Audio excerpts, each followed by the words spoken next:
في ليلة شتوية باردة كنت جالساً وحدي في غرفتي في شقة قديمة بحي شبرا. كانت الساعة قريبة من 3 فجراً، والجو صامت إلى درجة مرعبة. لا يوجد صوت سوى دقات الساعة القديمة وصوت الرياح وهي تصفع الشباك الخشبي.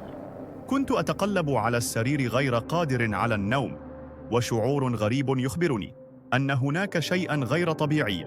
أغلقت عيني ولكن قلبي كان يدق بسرعة، وفجأة سمعت صوتاً: خبط، خبط. فتحت عيني على آخرها وتجمدت في مكاني.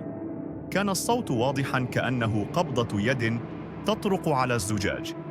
حاولت أن أقنع نفسي بأنني أتوهم، ولكن الصوت أعاد نفسه.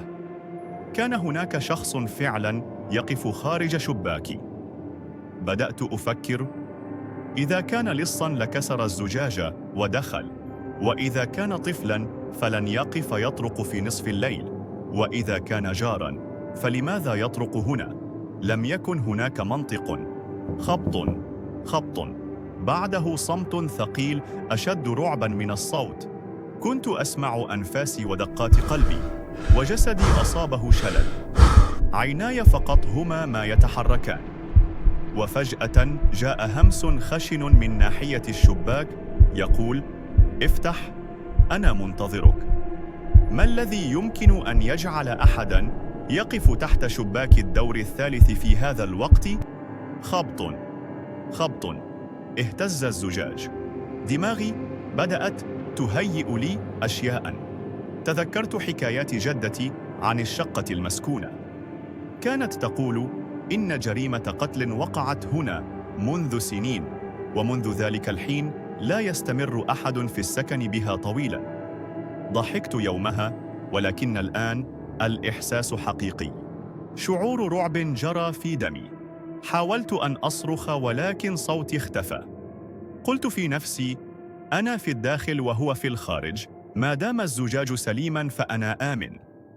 لكن الخبط تزايد وأصبح أسرع وأقوى. خبط، خبط، خبط متتال، والزجاج كاد أن ينكسر. جمعت شجاعتي والتفت بطئاً نحو الشباك، ورأيت وجهاً شاحباً، عيونه سوداء كالحبر، لا بؤبؤ فيها ولا بياض. ابتسامة عريضة تكشف عن أسنان صفراء متكسرة. والأبشع أن هذا الوجه كان لازقاً في الزجاج منذ اللحظة الأولى، ينتظرني. تجمدت في مكاني، غير قادر على الحركة أو الصراخ، والابتسامة تتسع أكثر. وفجأة سمعت صوت الزجاج وهو يتشرخ، وآخر ما سمعته قبل أن يسود كل شيء حولي كان ذلك الصوت المميت: خبط، خبط. لو أخافتك هذه القصة فلا تنسى أن تعمل إعجاباً للفيديو، وتشترك في القناة، واكتب لي في التعليقات ما أكثر جزء أخافك. وإياكم أن تناموا الليلة جانب شباك مفتوح. أراكم في قصة جديدة مع رعب جديد، وتصبحون على خير.